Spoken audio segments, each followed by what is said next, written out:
দেখ একটু 1%, হ্যাঁ এটা আমি একটু জানা করলাম। আর এই আমি দুষ্ট কেন তুমি? বলছে রসকস থাকবে না, মানে তুমি টাইম দিবা না, এটা তো আছেই। ও রসকস থাকবে না বিয়ের পর, বিয়ের আগেই রসকস না, বিয়ের পর তো আরো দূরের কথা। আপনারা দেখছেন ভোরের খবর বাংলা, সঙ্গে আছি আমি মারিয়া আক্তার। আজকের সবচেয়ে আলোচিত সংবাদ, রিমান্ডে গিয়ে সবকিছু স্বীকার করলেন তৌহিদ আফ্রিদি। একাধিক নায়িকার সঙ্গে প্রেম, বাবার ক্ষমতার দাপট এবং মানুষের সম্পদ আত্মসাৎ করার অভিযোগ, এসব কিছু এসেছে তার নিজের মুখ থেকে। আফ্রিদি গ্রেফতারের পর রিমান্ডে গেলে তদন্তকারীদের কাছে একের পর এক তথ্য বেরিয়ে আসে। তিনি স্বীকার করেন নায়িকা দিঘি, পায়েল এবং আত্মহত্যা করা মুনিয়া সহ একাধিক নায়িকার সঙ্গে তার সম্পর্ক ছিল। বাবার প্রভাব ব্যবহার করে তিনি বহুবার আইন এড়িয়ে গেছেন এবং সাধারণ মানুষের সম্পদ আত্মসাৎ করাই ছিল তার মূল কাজ।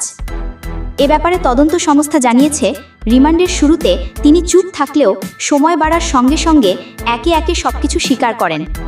এটা তার অফিসে ডাকাইতেছে, যারা আমরা টিমের যারা মানে ছাত্র আন্দোলনের সময় তার বিপক্ষে চলে গেছিলাম। তার বেল্টের বাড়ি আমার তো বেশি কেউ খায়নি, তো বেল্ট খুইলা আমার কুত্তার মতো পিড়াই। যেখানে উঠে আসে দিঘির সঙ্গে তৌহিদ আফ্রিদির সম্পর্ক নিয়ে দীর্ঘদিন ধরে গুঞ্জন ছিল।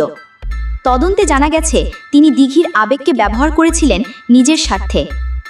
এছাড়াও আরেক নায়িকা পায়েলের সঙ্গেও তার সম্পর্কের তথ্য মিলেছে, যেখানে পায়েলকে জোরপূর্বক ধর্ষণের চেষ্টা সহ নানান ভয়ভীতি দেখিয়ে প্রেম করতে রাজি করান। তবে সবচেয়ে আলোচিত ঘটনা মুনিয়াকে ঘিরে। মুনিয়া একসময় তৌহিদের ঘনিষ্ঠ ছিলেন, কিন্তু পরবর্তীতে সম্পর্কের টানাপোড়েন, মানসিক চাপ আর অবহেলার কারণে তিনি আত্মহত্যার পথ বেছে নেন। আমি রাত্রেবেলার মধ্যে আসতেছি। ও কোথায় আসবা? তোমার ঠিক করবে রাত্রে রাত্রে। আজকে ফোন দিও, আগে জানাও। হ্যাঁ কোথায় তুমি? অফিস কাজে। অফিসে গাড়ি চালাও? না অফিস। আচ্ছা, তো এখন কি করবো বলো একটু। কি করবো মানে বুঝিনি। মানে আজকে দেখা করবেন আমার সাথে একটু? মুনিয়ার মৃত্যুর পর তার ডায়েরিতে বারবার উঠে আসে তৌহিদের নাম, কিন্তু ক্ষমতা আর প্রভাব খাটিয়ে সেখানে নিজেকে আড়াল করে ফেলেন আফ্রিদি। আর এসব করতে তৌহিদের পেছনে ছিলেন তার প্রভাবশালী বাবা। তদন্তে জানা যায়, বাবার নাম ও পদ ব্যবহার করে বহুবার মানুষকে ভয় দেখিয়েছেন তিনি।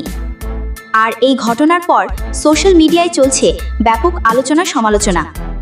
অনেকেই বলছেন তৌহিদ আফ্রিদির কঠোর শাস্তি হওয়া উচিত। কেউ আবার বলছেন ক্ষমতার দাপটে চিরকাল অপরাধ আড়াল করা যায় না। রিমান্ডে স্বীকারোক্তি দেওয়ার পর এখন সবার চোখ আদালতের দিকে। এখন প্রশ্ন হচ্ছে, তৌহিদ আফ্রিদি কি এবার সত্যিকারের শাস্তি পাবেন, নাকি আবারও ক্ষমতার দাপটে মুক্তি পেয়ে যাবেন? এই বিষয়ে আপনার মতামত জানাতে পারেন কমেন্টে।